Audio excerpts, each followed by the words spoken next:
فیاض صاحب اختیار بیگ صاحب اساسا ٹیلیفون لائن دے موجود ہیں. ڈاکٹر مرزا اختیار بیگ صاحب السلام علیکم. نائب صاحب کیسے ہیں آپ؟ ڈاکٹر صاحب خیریت سے ہیں اور امید ہے کہ آپ بھی خیریت سے ہوں گے. بجٹس کا سلسلہ ہے, بات ہو رہی ہے, وفاقی بجٹ بھی ہو گیا, آج سندھ کا بجٹ بھی ہو گیا, اور پھر ہم نے دیکھا کہ کراچی کے انفراسٹرکچر کے حوالے سے بھی باتیں کی گئیں, اور آپ کو پتہ ہے کہ یہ ہمارے سی ایم صاحب جو ہیں وہ کافی کلوز رہتے ہیں ہماری جو بزنس کمیونٹی ہے, خاص طور پر کراچی کے اندر. مجموعی طور پر کس طرح دیکھتے ہیں آپ ان بجٹس کو؟ دیکھیے, سندھ کا بجٹ کی ڈیٹیل تو میرے پاس ابھی تک نہیں آئی, لیکن جو پٹیاں چل رہی تھیں کہ 25,000 منیمم ویجز سندھ میں کر رہے ہیں, یہ ایک بہت ہی بڑا اقدام ہے. یہ مرکز سے, پنجاب سے بھی زیادہ منیمم ویجز جو ہم نے اپنے ورکرز کی آفر کی دی ہیں. خوشائن بات ہے, کیونکہ غربت میں یہ 10% سے اضافے سے کچھ نہیں ہونا, ان کی حالت بد سے بدتر ہوتی جا رہی تھی. لیکن ایلوکیشن آف فنڈز میں زیادہ خوش نہیں ہوتا, کیونکہ اس ایلوکیشن فنڈ کا یوٹیلائزیشن جو ہے وہ سوال ہے. ابھی بھی 3 بلین گورنر اس دن کہہ رہے تھے کہ انہوں نے واپس کر رہے ہیں مرکز کو ان یوٹیلائز, یعنی بغیر استعمال شدہ. تو ضروری ضرورت اس بات کی ہے کہ جو بھی فنڈ مختص ہوں ان کا استعمال ہو وقت کے اندر, اور ان پروجیکٹس پہ عمل درآمد ہو. ہمارے یہاں بہت فنڈز بالکل ایلوکیٹ بھی ہوتے ہیں, اناؤنس بھی ہوتے ہیں, لیکن عمل درآمد اس پہ نہیں ہوتا. تو یہ تو میری ایک بہت بڑی ریزرویشن ہے.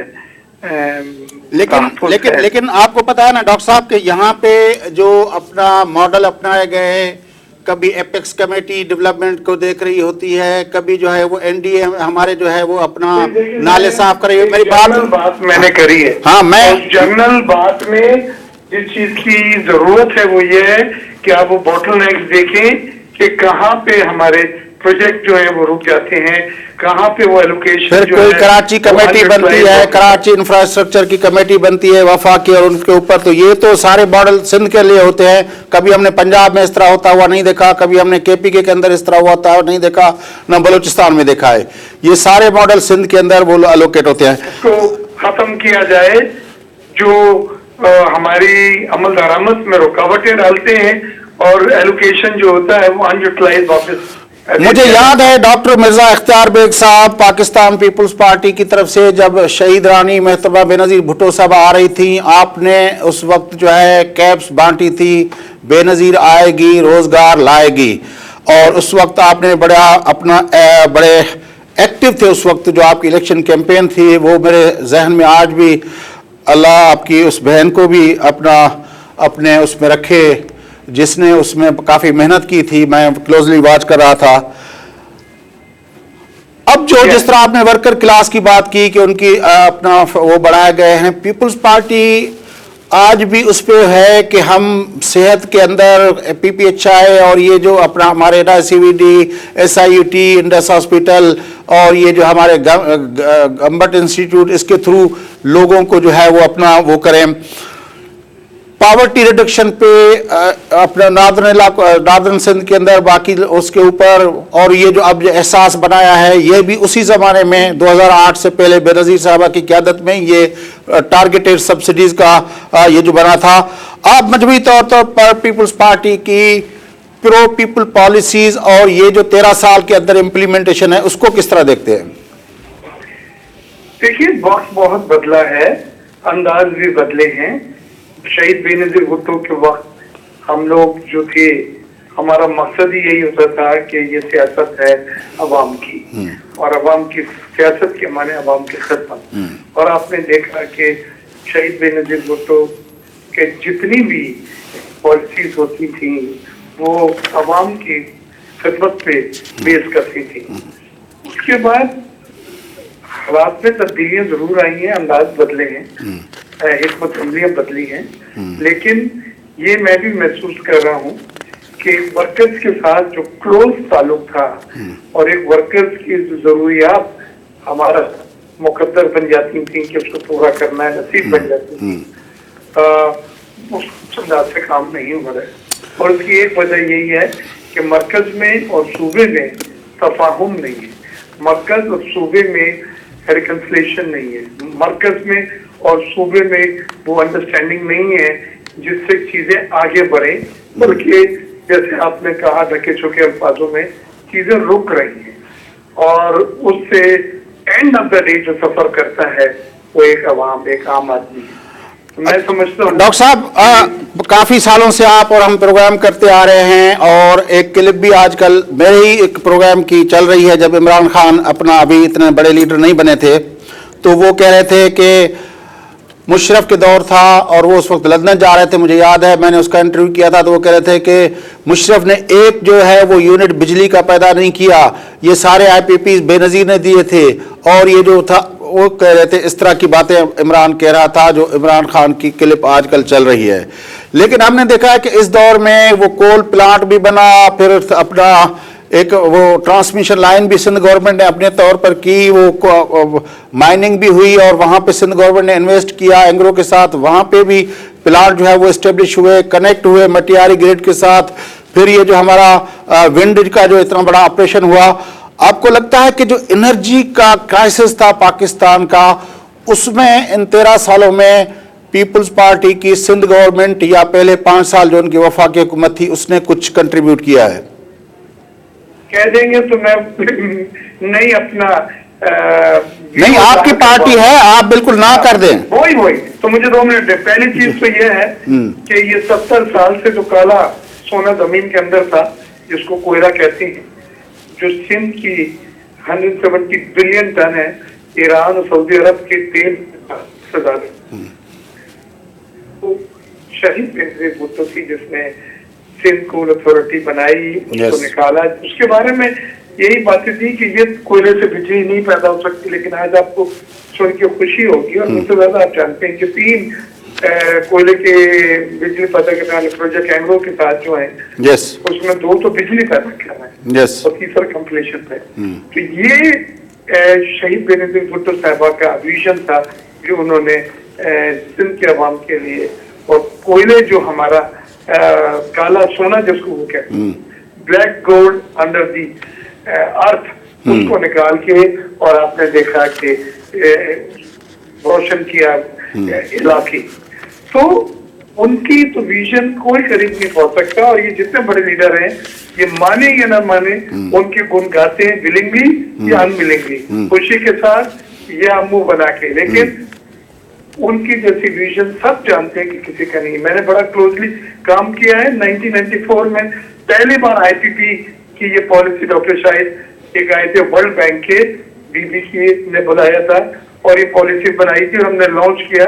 سلمان فاروقی سب سیکرٹری تھے, اور آپ نے یہ دیکھا کہ ہماری جتنی ریکوائرمنٹ تھی اس سے زیادہ LOIs آ گئے تھے. تو گورڈن وو کے ساتھ ہم نے سائن کیا, زرداری صاحب میرے ساتھ ہانگ کانگ گئے تھے اور کوریا سے واپسی میں. گورڈن وو کوئلے سے پیدا کرنا چاہتا تھا. وہ ہانگ کانگ بیسڈ کمپنی تھی گولڈن وو صاحب. بیسیکلی مجھے یاد ہے یہ اپنا شارع فیصل پہ ان کی آفس ہوتی تھی. میں ان کے آفس اس وقت میں آئی واز اسٹوڈنٹ, تو میں خود وہاں پہ ان کے آفس گیا تھا جب یہ پروجیکٹ نواز شریف صاحب ختم کر رہے تھے. تو ہم شاگرد جو تھے وہ مہران یونیورسٹی سے گئے تھے ان کے پاس کہ آپ یہ ختم نہ کریں, سندھ کے لوگوں کا اس میں نقصان ہوگا. تو ہم نے کافی اس پہ ان سے ملاقات کی تھی. یہ آپ کی بات صحیح ہے کہ گورڈن وو صاحب کی جو اپنا کمپنی کا نام تھا میرے خیال میں, تو کہنے کا مقصد ہمارا یہ ہے کہ پیپلز پارٹی نے سندھ کے عوام کے لیے اور ملک کے عوام کے لیے جو ویژن لے کے کام کیا, جو فیصلے ہوئے, وہ میں سمجھتا ہوں تاریخی ہے اور اس کے کوئی قریب نہیں پہنچ سکتا. اور مجھے بڑا فخر ہے کہ شہید بینظیر بھٹو صاحبہ کے ساتھ میں نے بڑا کلوزلی کام کیا ہے, اور ان کی پالیسیاں جو تھیں وہ آج ثمرات دے رہی ہیں. چاہے وہ IPPs کی دیکھ لیں آپ, چاہے وہ ایک کول سے بجلی پیدا کرنے کے دیکھ لیں, جو کوئی یقین نہیں کرتا تھا کہ یہ کوئلے میں لوگ کہتے تھے کہ موائسچر زیادہ ہے اور سلفر کنٹینٹ زیادہ ہے, آج وہی کوئلہ جو ہے بہترین طریقے سے بجلی بھی بنا رہا ہے. آپ وزیر اعظم گیلانی کے ٹیکسٹائل کے حوالے سے ایڈوائزر بھی رہے اور اس وقت پیپلز پارٹی آپ کا زور تھا کہ بی ٹی کاٹن اور یہ ساری چیزیں جب تک نہیں آئے گی ہماری جو ٹیکسٹائل جو پاکستان کا سب سے زیادہ جو ایکسپورٹ جس پہ چلتی ہے، آپ کیا سمجھتے ہیں کہ اس وقت جو ہم بات کر رہے ہیں، کل پرسوں ہمارے فیڈرل اپنا فائنانس منسٹر صاحب کہہ رہے ہیں کہ ہم جو ہے وہ ایکسپورٹ کرتے ہیں فوڈ ریلیٹڈ اپنا آئٹمس بھی، اور اب ہم ٹیکسٹائل بھی امپورٹ کرنے لگے ہیں؟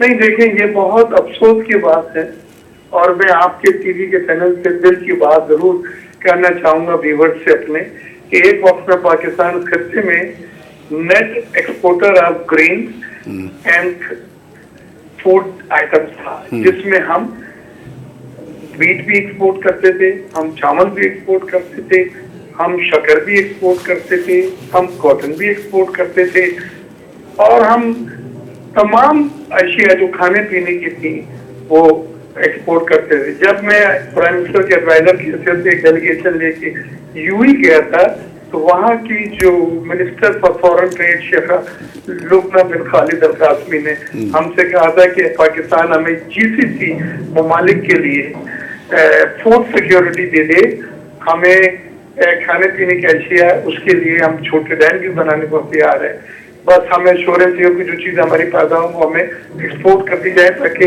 جی سی سی ممالک کو فیوچر میں فوڈ سیکیورٹی مل جائے. پاکستان کا ایک وہ مقام تھا. آج پاکستان بدقسمتی سے ویٹ بھی امپورٹ کر رہا ہے، شوگر بھی امپورٹ کر رہا ہے، آج دالیں بھی امپورٹ کر رہا ہے، آج خوردنی تیل بھی امپورٹ کر رہا ہے، آج کاٹن بھی امپورٹ کر رہا ہے. تو یہ پاکستان کا نصیب نہیں تھا. شہید بینظیر بھٹو نے دیکھا تھا پاکستان ایک زرعی پاکستان اور صنعتی پاکستان. قائد اعظم کا بھی یہی خواب تھا کہ پاکستان کا ایک زرعی اور صنعتی پاکستان. ہم نے پاکستان کو ایک ٹریڈنگ اسٹیٹ بنا دیا. یہ ایک بہت بڑا لہم فکریہ ہے جو آپ کے اور میرے لیے ہے کہ ہم کس طرح جا رہے ہیں. پاکستان کی اسٹرینتھ تو یہ نہیں تھی، اور ہمارے پاس دنیا کے سب سے محنتی کاشتکار ہے، ہمارے پاس 4 سیزن ہے، ہمارے پاس فرٹائل لینڈ ہے، دنیا کا سب سے بڑا آبپاشی کا نظام ہے، اور ہم کدھر جا رہے ہیں؟ ہم خود کفیل نہیں ہو سکے. ہو کے خود کفالت ہم نے کھو دی. تو ایف پی سی سی آئی کے وفد کی صورت میں آپ کی کپتان صاحب سے ملاقاتیں تو ہوتی ہوں گی، اس کی ٹیم سے ہوتی ہوں گی، تو آپ پوچھتے نہیں کپتان صاحب سے کہ کپتان صاحب آپ تو کہتے ہیں کہ گھبرائے نہیں، اور ہم تو نہیں گھبرا رہے، لیکن یہ ساری چیزیں تو ان تھوڑے ٹائم میں ہی تبدیل ہوئی ہیں، اس سے پہلے تو عمران خان سے بھی بات ہوئی تھی اور یہ شوکت ترین صاحب سے بھی بات ہوئی، اور مجھے خوشی ہے کہ ہم نے جو باتیں ان سے کہی تھی اس بجٹ میں انہوں نے وہی حکمت عملی اپنانے کی بات کی ہے. انہوں نے زراعت کے شعبے کو ریوائز کرنے کو کہا ہے، چھوٹے اور درمیانے درجے کی صنعت، لیکن کچھ نہیں ہے. کل میں پاکستان کے اپنا سندھ چیمبر آف ایگریکلچر اور سندھ آبادگار بورڈ کے اپنا جو ہے ہمارے گروور سے ان سے بات کر رہا تھا، تو ان لوگوں نے کہا کہ کچھ نہیں آیا فیڈرل بجٹ میں زراعت کا جو حصہ ہے، اور ان لوگوں نے ایک فگر بھی کوٹ کیا تھا کہ آپ اس سے اندازہ کر لیں کہ اگر یہ اب بھی نہیں کریں گے تو پاکستان پھر فوڈ سیکیورٹی کھو دے گا، اور ہم اپنی کھانے پینے کی اشیاء بھی اب باہر سے منگانے کے لیے، اور اس کے لیے آپ کے پاس فورن ایکسچینج نہیں ہے، اس کے لیے آپ کے پاس بیرونی زر مبادلہ نہیں ہے، تو ہوش کے ناخن لیں، اور پاکستان کو کم از کم جو اگر آپ ایکسپورٹ نہیں کر رہے بٹ جو اس کی ضروریات ہیں اس میں تو اس کو خود کفیل رکھیں. آپ کو کیا کرنا ہے؟ آپ کو کرنا ہے بیجوں پہ ریسرچ، آپ کو کرنا ہے ادویہ بغیر ملاوٹ کی سپلائی کریں، آپ کی فرٹیلائزر بغیر ملاوٹ کی سپلائی کریں. مرزا اختیار بیگ صاحب بہت شکریہ، آپ نے ہمیں وقت دیا.